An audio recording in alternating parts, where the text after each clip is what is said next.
कि बिहार में जिस तरह से नोटबंदी पर दांव खेलने का शुरुआत जो की गई थी, और जैसा कि पहले भी बोला गया था कि बिहार परिवर्तन की धरती रही है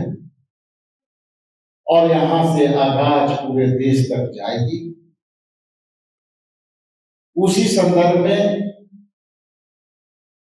जो 10 जुलाई 2025 को सुप्रीम कोर्ट ने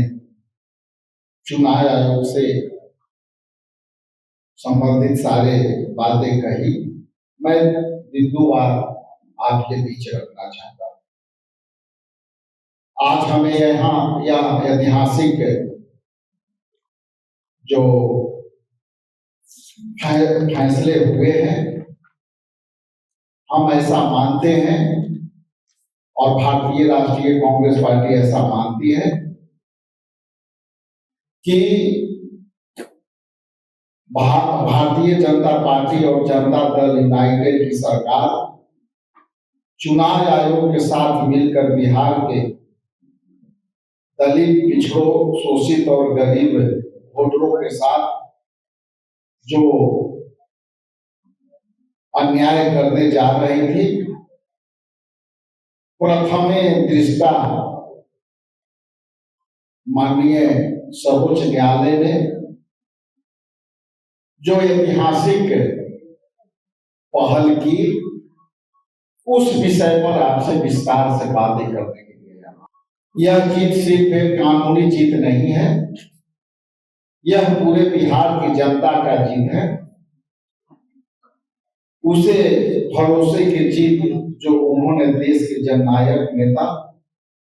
आदरणीय राहुल गांधी जी ने जो लड़ी, और बिहार के धरती पर वर्षों दिन जो बातें उन्होंने कह के गई, और उसके बाद जो सर्वोच्च न्यायालय की जो पहल हुई, उस पहल पर 8 करोड़ वोटरों पर जो निरंकुशता का प्रभाव पड़ने वाली थी, माननीय सर्वोच्च न्यायालय ने उस पर बहुत ही कुठाराघात किया। और आज यह कहने वाजिब होगा कि सर्वोच्च न्यायालय के माननीय न्यायमूर्ति सुधांशु धूलिया ने कहा, यह एक अत्यंत महत्वपूर्ण मुद्दा है जो हमारे लोकतंत्र के जड़ों तक जाता है। यह वोटरों के मताधिकार के अधिकार का मामला है। इसके बाद 10 जुलाई 2025 को सुप्रीम कोर्ट ने चुनाव आयोग से कहा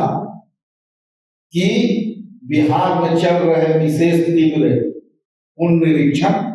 स्पेशल इंटेंसिव रिवीजन SIR के दौरान आधार कार्ड, ईपिक मतलब मतदाता कार्ड और राशन कार्ड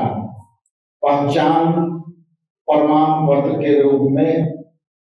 गंभीरता से विचार करें। आयोग ने के ओर से अधिवक्ता राकेश द्विवेदी ने बार बार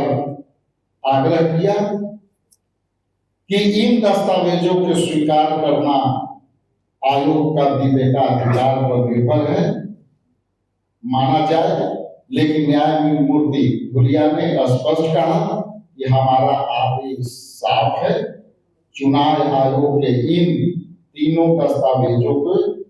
स्वीकार करने में पर विचार करना चाहिए। मैं मोटे मोटे 2 बातें आपके बीच रखना चाहता हूं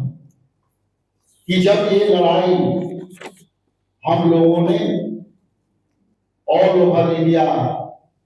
के तौर पर जब इसको देख रहे थे, तो हम सुप्रीम कोर्ट के इस ऐतिहासिक हस्तक्षेप का स्वागत करते हैं और कांग्रेस पार्टी इस लड़ाई के अंतिम सांस तक लड़ते रहेगी और जननायक राहुल गांधी जब जब देश में संकट आई है वो जनहित में, जनता के हित में खड़े रहे हैं। उसी परिप्रेक्ष्य में बिहार में जो चक्का जाम कार्यक्रम हुआ, उस चक्का जाम कार्यक्रम में जो लोगों का गुस्सा, लोगों का संघर्ष का परिणाम है कि माननीय सर्वोच्च न्यायालय ने